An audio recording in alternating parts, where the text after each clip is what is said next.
Nós vamos fazer duas leituras, uma em João, o Evangelho de João, no capítulo 19, e depois nós vamos fazer uma leitura em Hebreus, no capítulo 11, 19,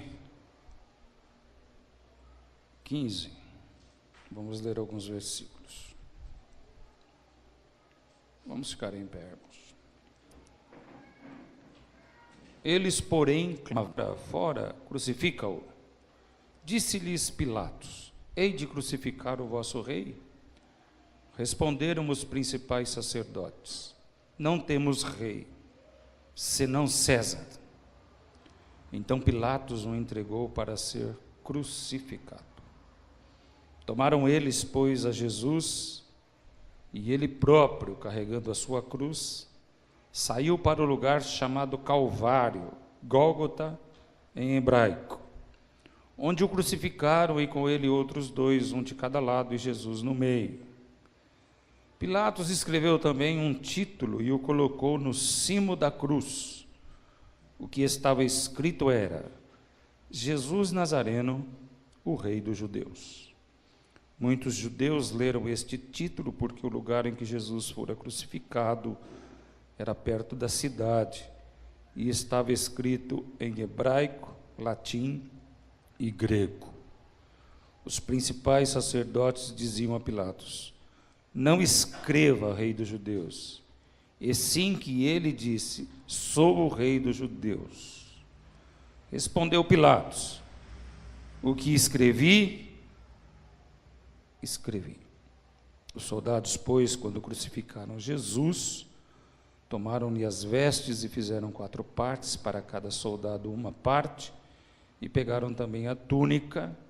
A túnica, porém, era sem costura, toda tecida de alto e baixo. Disseram, pois, uns aos outros: não a rasguemos, mas lancemos sorte sobre ela para ver a quem caberá, para se cumprir a Escritura. Repartiram entre si as minhas vestes, e sobre a minha túnica lançaram sortes. Assim, pois, o fizeram os soldados.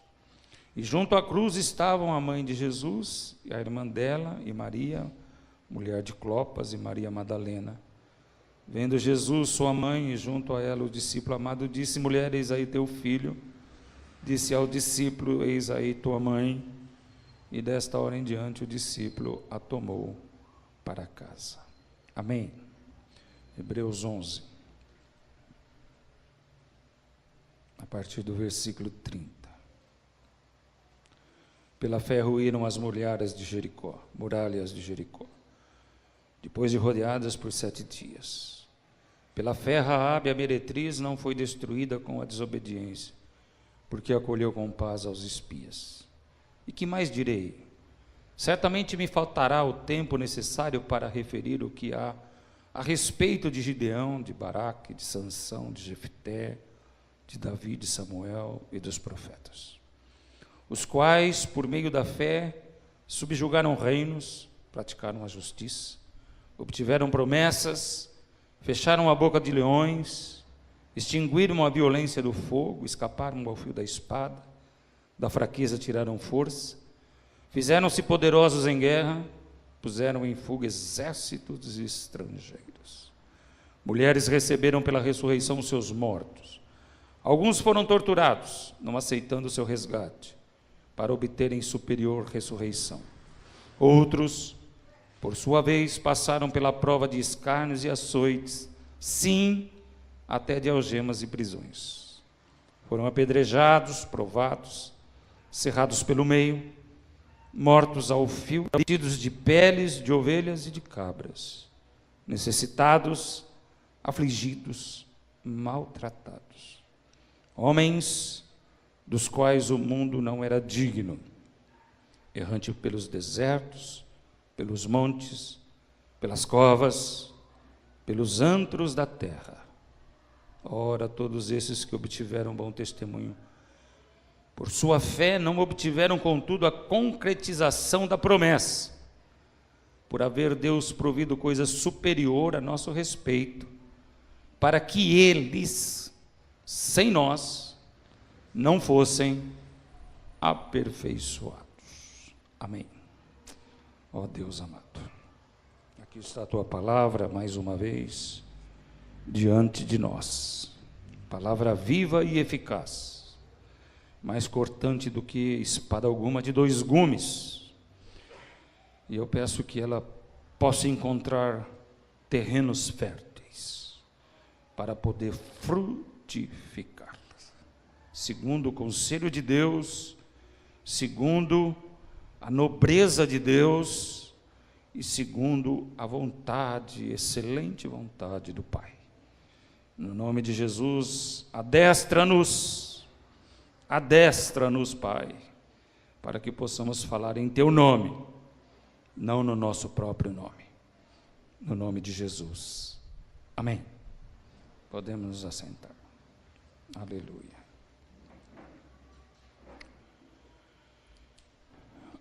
Geralmente, quando nós chegamos a esta data, principalmente no primeiro culto do ano, a igreja sempre espera uma palavra de ânimo, de coragem, de vigor, que impulsione ao trabalho,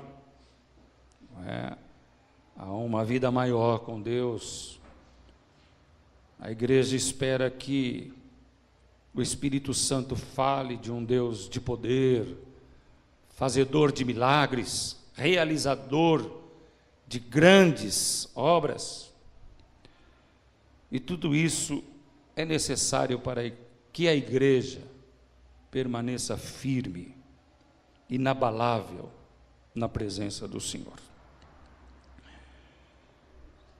Eu estive conversando com uma irmãzinha uns dias atrás, eu digo assim, uns 40, 50 dias atrás, e ela me disse assim, sabe, pastor, a ovelha, ela precisa de consolo, a ovelha, ela precisa de edificação, ela não pode só levar varadas, ela não pode só ficar no chicote, senão ela morre também.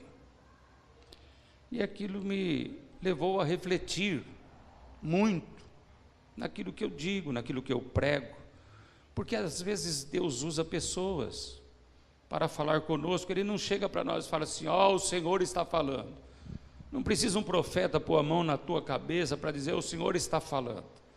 Às vezes Ele fala com você através de uma criança, às vezes Ele fala com você através de um jovem, e Deus me falou através desta irmã, e eu fiquei a refletir nas minhas mensagens, se eu fui suficientemente coerente de dar equilíbrio a elas, na questão de cada um de vocês serem ovelhas de Cristo, não minhas propriamente, de exortar quando necessário, de consolar quando necessário, de uma palavra de edificação quando necessário.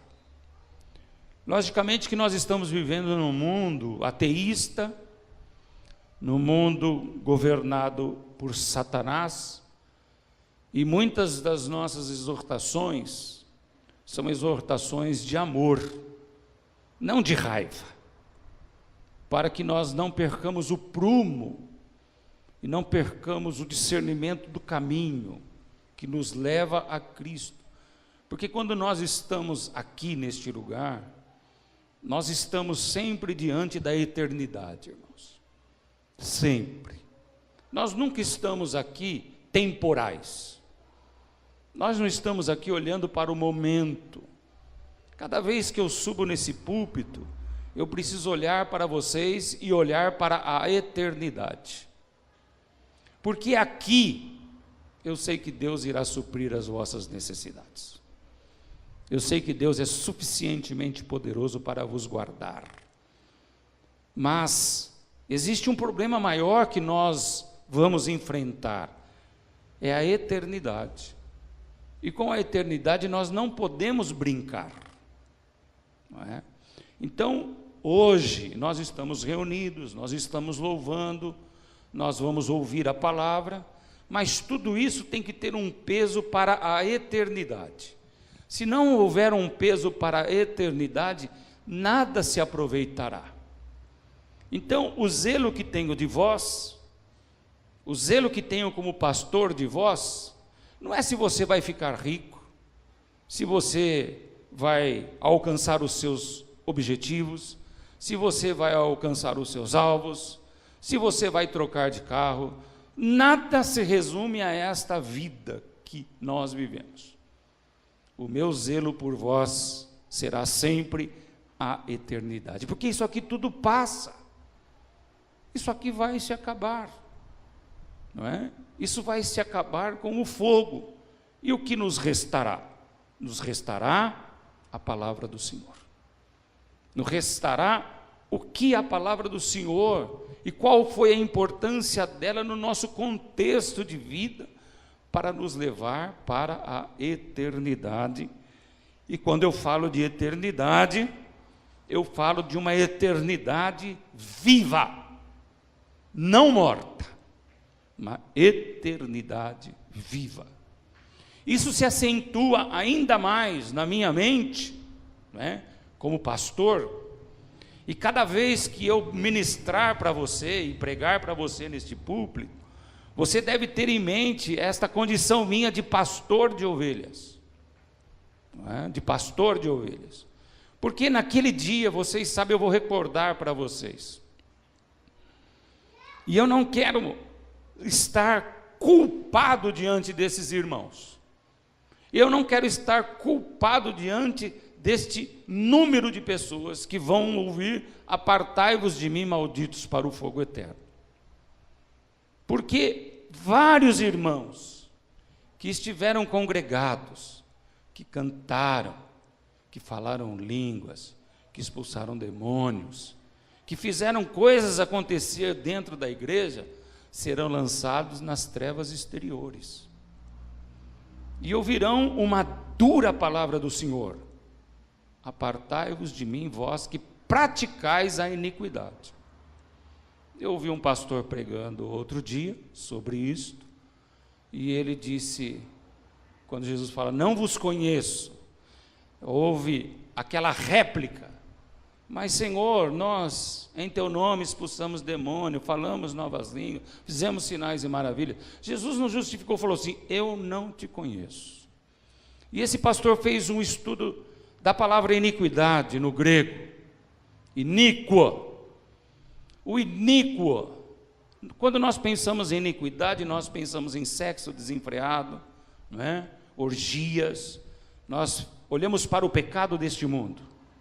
Olha, eu não estou praticando, eu não sou um iníquo, mas no grego a palavra iníquo significa não fazer a vontade de Deus.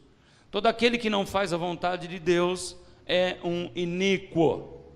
Então, com propriedade, Jesus falou: olha, vocês estavam dentro da igreja, mas vocês nunca fizeram a minha vontade, vocês nunca me obedeceram, vocês nunca me quiseram de verdade nas suas vidas. Esse é o sentido. Por isso que Jesus: eu não te conheço, você é um iníquo. Então, o pastor, ele sobe no púlpito e ele antevê, ele tem esse feeling de perceber coisas que são nocivas, coisas que vão prender a tua caminhada, que vão te desviar do padrão. Então ele usa o púlpito, pelo menos, se ele se importa com você, e se pelo menos ele te ama mesmo de verdade. Porque a pessoa que te ama de verdade não esconde a verdade, ela fala a verdade, ela não passa a mão na cabeça, ela fala a verdade, não é? Então, olhem para mim, neste ano de 2018, como alguém que quer ajudá-los a alcançar a vida eterna.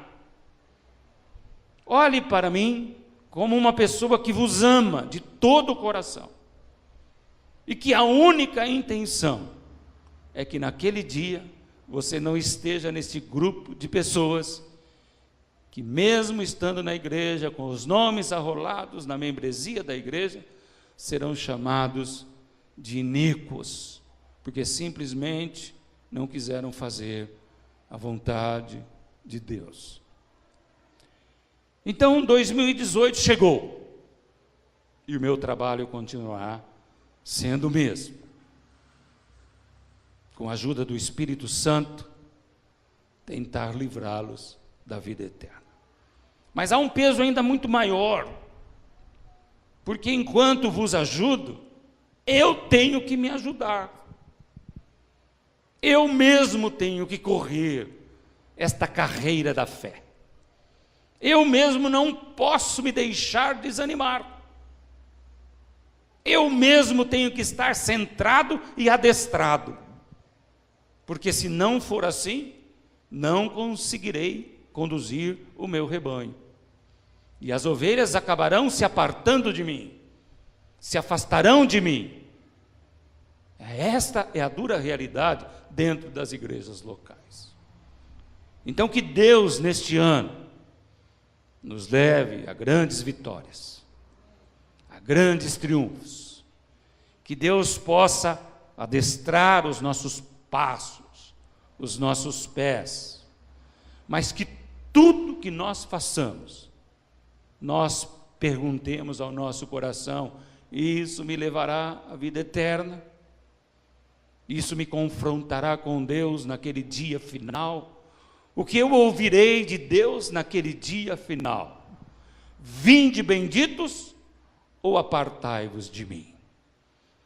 Que nós possamos ter essa reflexão diária, cada dia nas nossas vidas, e como disse aqui na mensagem do domingo passado, nós possamos ser pessoas melhores, crentes melhores, no amor, no serviço e na fé em Jesus Cristo. Então eu não poderia começar um ano sem mostrar a excelência da nossa conversão. A razão por que estamos aqui. A razão por que nós estamos aqui louvando e adorando. Nós não podemos começar um ano sem falar de Cristo, sem avivar Cristo nas nossas mentes, sem avivar Cristo nos nossos corações. Porque o que deve nos motivar não é o que vem de dentro de nós, mas é o que vem de fora. Cristo Jesus, o Senhor. É Ele que me impulsionará, é Ele que me abraçará, e é Ele que me fará valer contra todos os meus inimigos.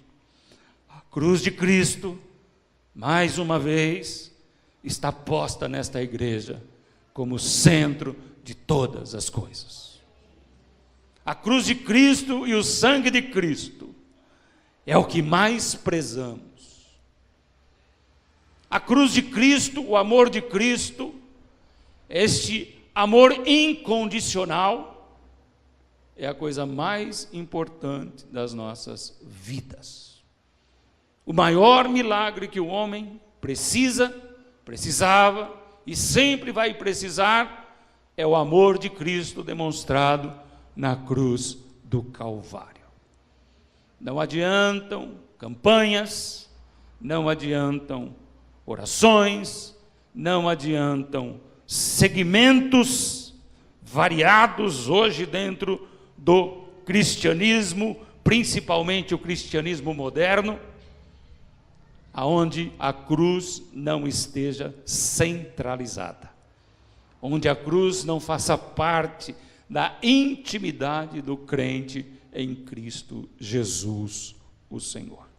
Eu gostaria de pedir para vocês, que são assíduos frequentadores da internet, que todas as vezes que vocês falarem que Deus é maravilhoso, que Deus é glorioso, que Deus é grandioso, substituam a palavra Deus pela palavra Jesus.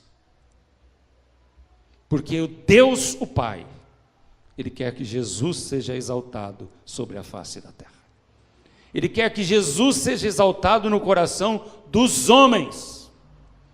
E toda vez que eu me refiro a Deus, Em primeira análise, eu me refiro a esse Jesus que me salvou, que me comprou com o seu sangue e que verteu este sangue para salvar a minha vida. Anuncie Jesus, fale de Jesus, grite Jesus, aonde você estiver, na sua escola, no seu trabalho, dentro da sua igreja. Aonde você estiver com os pés caminhando, fale, Jesus é maravilhoso. Jesus é extraordinário. Jesus é meu Senhor. Jesus é meu Salvador. Glória a Deus. Por que eu estou dizendo isso? Porque nesse texto que nós estamos lendo aqui, não que seja errado você dizer que Deus é maravilhoso, viu, irmãos? Você pode dizer, né? Mas nós precisamos evidenciar mais a palavra Jesus para os homens. Aí você vai ver que a coisa vai pegar um pouco, mas fica firme. Porque Deus é muito genérico, sabe? Na cabeça das pessoas, Deus é o Deus de todos os homens, mas Jesus é o Deus dos crentes. Vocês estão entendendo? Quando você fala Deus é maravilhoso, aí o bandista vai falar, é maravilhoso mesmo. O kardecista vai falar, ele é maravilhoso mesmo. Mas quando você fala Jesus é maravilhoso, as bocas se emudecem. Porque Jesus é o Deus dos crentes. Jesus é só o Deus dos crentes. Não é? Então, esse texto aqui de João, olha só que interessante. Primeiro, nós estamos diante de uma religião, o judaísmo. Nós estamos diante de conhecedores fervorosos da palavra, que sabiam, cada um deles sabiam muito mais da palavra do que todos nós juntos aqui. Desde pequenininho eles aprendiam as sagradas escrituras. Mas quando Jesus chegou, nem o próprio conhecimento dele lhes deu condição de perceber quem era aquele homem. Eles continuaram com os pés fincados em Abraão. E muitas vezes discutiram com Jesus, dizendo que eram filhos de Abraão. Até que Jesus chegou a ficar irritado com eles, dizendo, vocês não são filhos de Abraão, vocês são filhos do diabo. Para a sua própria religião, para os seus próprios seguidores, Jesus chegou a dizer assim. Agora percebam aqui, no versículo 15, como que estava o conhecimento, as pessoas que estavam fincadas nos pés de Abraão, que tinham o Velho Testamento como regra de conduta e de fé. Versículo 15. Fora, crucifica-o. Olha, eles não reconheceram Jesus. Eles reconheciam Deus, mas não reconheciam Jesus. O mundo é assim hoje. Reconhecem Deus, mas não reconhecem Jesus. Crucificam, disse-lhes Pilatos então. Ora, eu hei de crucificar o vosso rei. E o que responderam os principais sacerdotes? Eu quero que você preste atenção nisso. Não foi o povo que respondeu. Quem respondeu foram os principais sacerdotes. E qual foi a resposta dos sacerdotes? Não temos rei, senão César. Que lástima, irmãos. Olha só, diante deles, eles não o reconheceram, não é, Rodrigo? Mas eles reconheciam César como rei. Por isso que a minha preocupação de levá-los para a vida eterna. Porque o que acontece no mundo de hoje? Quem é reconhecido? Quem é reconhecido hoje dentro das igrejas? Os bispos, os apóstolos, os patriarcas apóstolos. Quem é reconhecida por grande parte da igreja hoje? É o altar do templo de Jerusalém. Quem é reconhecido hoje dentro de muitas igrejas? Não é a cruz de Cristo, mas é a arca que está lá atrás. Os homens se vestiram de sacerdotes, desenharam arcas atrás de si, candelabros, e a palavra de Cristo foi se esvaindo e sumindo, porque nem dentro das próprias igrejas que professam o Evangelho, Cristo não tem mais sido reconhecido. Ora, o que isso tem a ver? Tem a ver que sem Cristo não há responsabilidades. Sem Cristo eu posso fazer o que eu quiser. Sem Cristo eu não tenho uma chamada ao coração de santificação, de consagração, de exclusividade. Então eu me afasto de Cristo porque Ele me traz responsabilidade. Ele me diz para fazer coisas que o meu coração não quer fazer, que a minha carne não quer fazer. O mundo evoluiu, o pensamento humano evoluiu, e o mundo evolutivo e o pensamento evolutivo, ele não me traz responsabilidades espirituais, nenhuma, a ponto de chegarmos no momento em que não existe, talvez, condenação, e talvez não exista inferno, talvez seja história realmente de homens. Assim as pessoas estão se habituando a viver como se nunca fosse se encontrar com Deus da eternidade.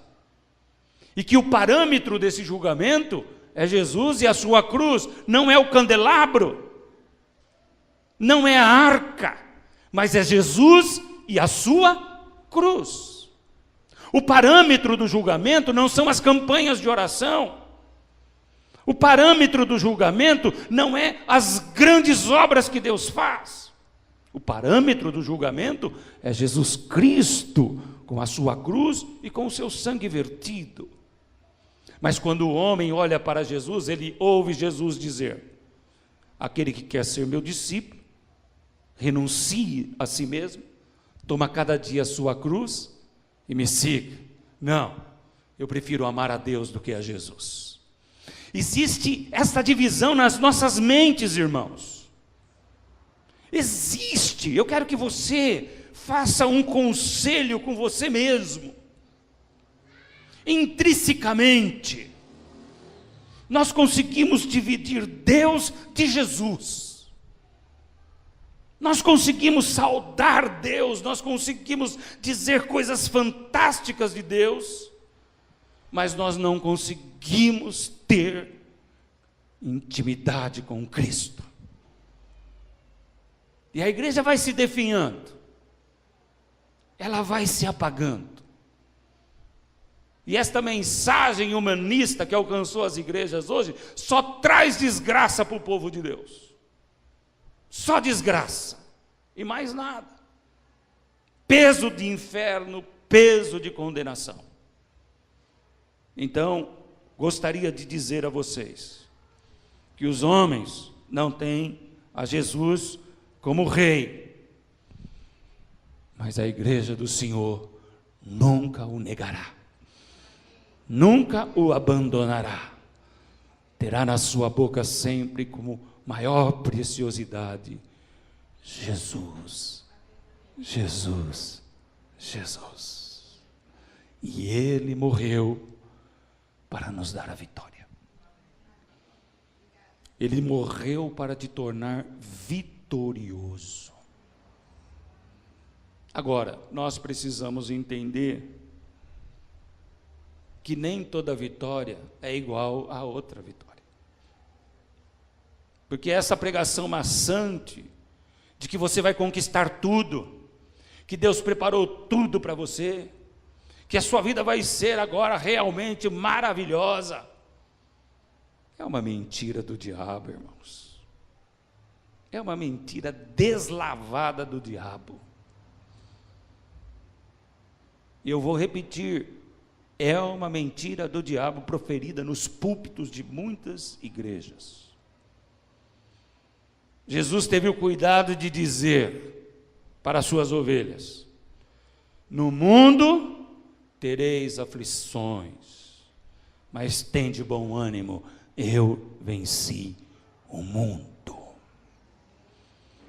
Então, quando você pega esta história da cruz, ela é a centralidade, ela quem nos mantém vivos, ela quem nos mantém no louvor, ela quem nos mantém na adoração, ela quem nos mantém na pregação, ela quem nos mantém na presença de Deus.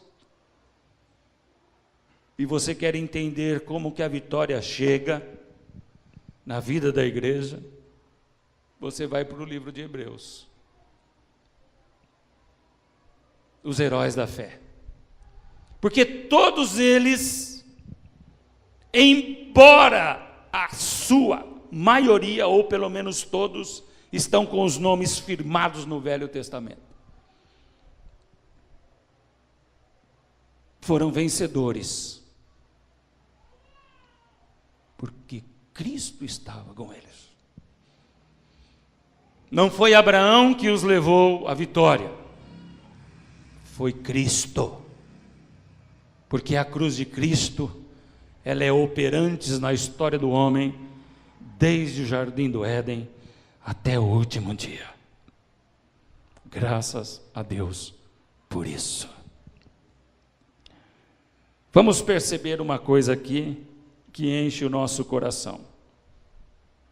Aí você fala assim: é isso que eu quero para mim, Senhor. É o que eu vou falar de Baraque, Sansão, Jefté, Davi e Samuel. Olha só, os quais por meio da fé subjugaram reis, praticaram justiça, obtiveram promessas, fecharam a boca dos leões. Aí eu, mais desavisado, vou chegar aqui e vou falar: isso vai acontecer com você, irmão. Mas pode mesmo acontecer, e você diz amém? Diz? Pode acontecer realmente, porque Deus é poder para fazer isso na tua vida. Você pode realmente, viu? Você pode fechar a boca do leão. Este ano vai ser o ano de você fechar a boca do leão. Este ano você vai extinguir a violência, você vai escapar do fio da espada, da sua fraqueza você vai tirar força, você vai ser um homem de guerra e você vai pôr em fuga todos os seus inimigos. Isso não é verdade? Não pode acontecer na tua vida? Pode! Glória a Deus por esta vitória. Mas isto aqui só pode ser concretizado na vida de quem está firmado na cruz do Calvário. Esta promessa não é para qualquer crente. Esta promessa é para quem tem Jesus em alta estima, como nome acima de todos os nomes. Poderoso e grandioso, Salvador e Redentor. Oh, meus irmãos, 2018, na tua vida realmente seja um ano em que os leões fechem a boca diante de você. Que você prospere, que você cresça ainda mais, que você conquiste ainda mais. E eu não estou falando com hipocrisia, eu estou falando de verdade. Eu desejo isso para você em nome de Jesus. Desejo mesmo. Deus é testemunha disso. A minha alegria é sempre ver um crente prosperando no Senhor. Eu vi a foto do Marcos com a Paola, lá com o Anderson. Eu falei assim: Paola, você comprou um apartamento? Ele falou: não, um terreno. Eu falei: glória a Deus, bendito seja o nome. Parabéns, Paola. Deus te abençoe. Deus abençoou o Marcos. Depois dei parabéns para você também, não dei, Marcos? Glória a Deus. Eu gosto de ver os crentes prosperando em Cristo Jesus. E Ele pode fazer isso com todos nós. Deus abençoou o Marcos e a Paola, e Deus abençoou antes porque Ele vendeu. Todos foram abençoados, e Deus pode fazer isso com todos vocês nesse ano. Bênção sobre bênção. É verdade. Esta é um tipo de vitória, irmãos. Vocês entendem essa vitória? Ela é fácil de se entender, não é? Glória a Deus por isso. Versículo 35. Está falando de um grupo vencedor, que também está firmado no poder da cruz do Calvário. E eu quero que vocês prestem atenção nisso. Mulheres receberam pela ressurreição seus mortos. Alguns foram torturados, não aceitando o seu resgate, para obterem superior ressurreição, estão olhando para a vida eterna.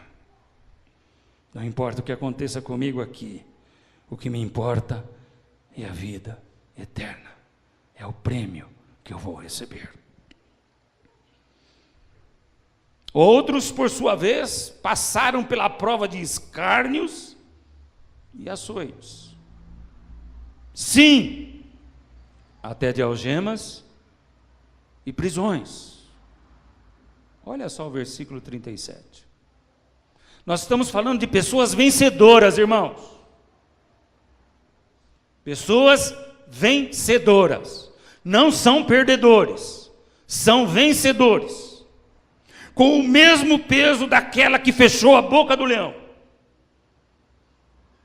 que da fraqueza tiraram forças. Essas pessoas vencedoras foram apedrejados, provados, cerrados pelo meio, mortos a fio de espada. Andaram peregrinos, vestidos de peles de ovelhas e de cabras, necessitados, afligidos e maltratados.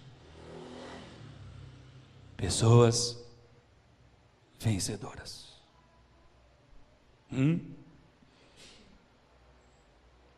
A nossa mente, o nosso coração tem dificuldade de vencer desta maneira,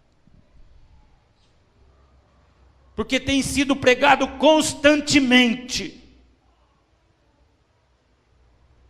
que o Deus de milagre vai melhorar a sua vida, vai te dar um up, vai fazer coisas extraordinárias. Venha para Jesus, e os seus problemas, ou metade dos seus problemas, serão todos resolvidos. Mas as pessoas vencedoras são reconhecidas também quando são maltratadas, injuriadas, algemadas, se tornam prisioneiras e são cerradas até ao meio, por amor a Jesus Cristo, o Senhor. Eu não sei de que forma você vai ser vitorioso.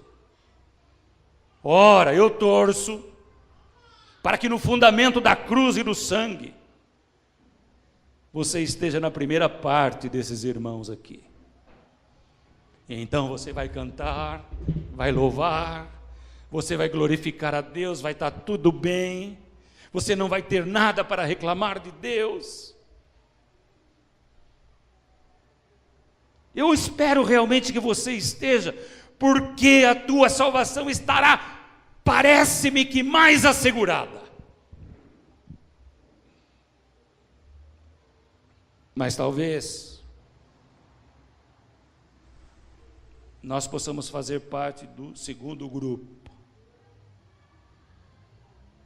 Olhe para o Brasil que você está vivendo. Olhe para o governo que está te governando. Olhe para o seu patrão, como ele se dispõe com você. Olhe para as pessoas que estão ao seu redor. Olha, vou repetir, vivemos num país sem lei, sem adestramento. Nós poderíamos colocar um nome no nosso país hoje. Aonde você mora? Eu moro no país, salve-se quem puder. Porque não tem ninguém que lute por mim.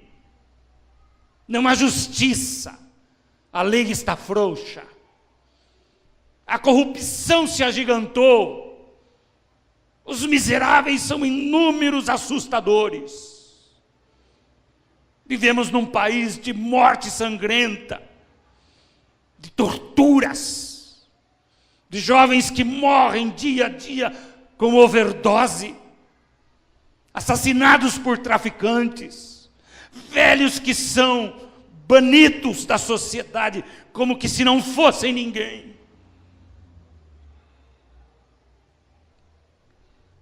E de repente, no meio de toda esta iniquidade, Deus ainda nos dá o privilégio de termos arroz com feijão para comer, de ter uma casa para nos abrigar, de ter os nossos filhos aninhados aos nossos pés.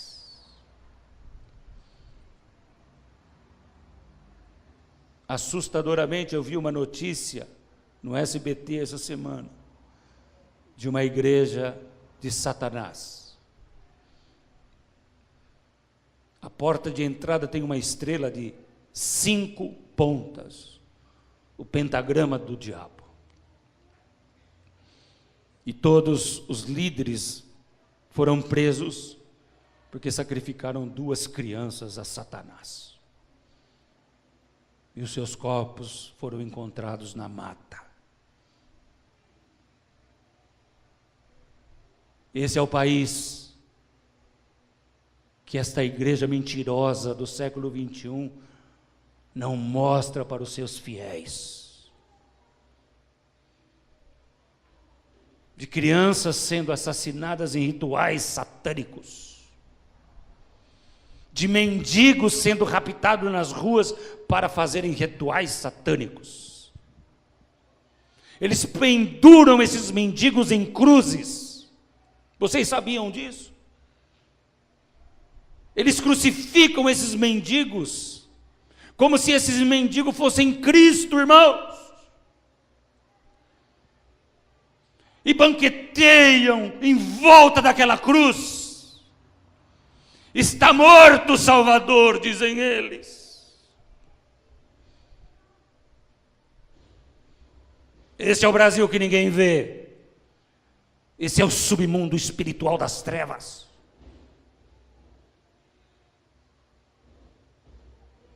É nesse país que nós estamos vivendo.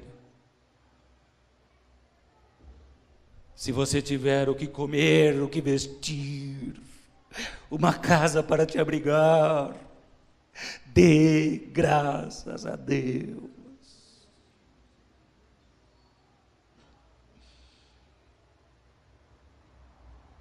Porque se as coisas mudarem, vocês sabem que existem processos e processos para serem votados contra os crentes? Na Câmara dos Deputados, nos senadores, para que as igrejas evangélicas se fechem. Basta o diabo colocar quem ele quer lá. E a única opção que nós teremos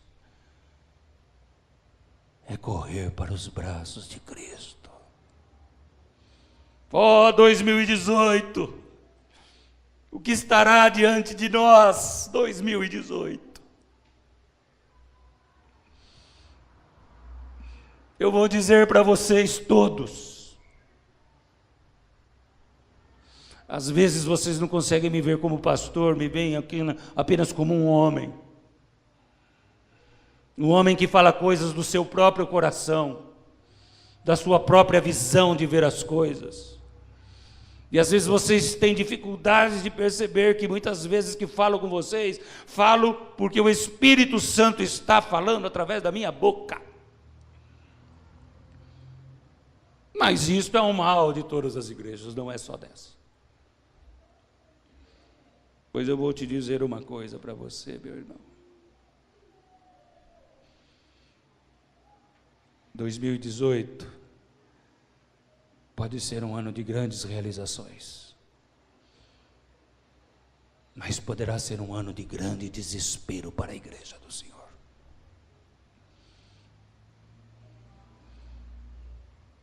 Poderá ser um grande ano de assolações. O apóstolo não vai fazer nada por você. O profeta, o pastor, ninguém. Só Jesus. Vinde a mim, todos vós que estáis cansados e sobrecarregados, e eu vos aliviarei. Tomai sobre vós o meu jugo e aprendei de mim, que sou manso e humilde de coração, porque o meu fardo é leve e o meu jugo é suave. Vinde a mim. Jesus é o nosso apóstolo, é o nosso patriarca, é o nosso bispo, é o nosso pastor, é o nosso amigo fiel e verdadeiro. Se os homens nos cerrarem ao meio, Cristo estará conosco. Se nós fecharmos a boca do leão, Cristo está conosco, porque Ele é a nossa vitória. Em todo o tempo, Ele é a nossa vitória. Não esperem nada de mim, além de pregar Jesus Cristo, Senhor e Salvador. Buscai primeiro o reino dos céus. Completem aí. Buscai primeiro o reino dos céus. Vamos, irmão? E todas as outras coisas. Pare de buscar primeiro as outras coisas. Não adianta. Só vai dar frustração. Busque o reino dos céus. A centralidade do reino dos céus é Jesus Cristo. No primeiro ou no segundo grupo, que Deus lhe assegure um 2018 abençoado, vitorioso, cheio de graça e de favor, agora e para sempre. Amém.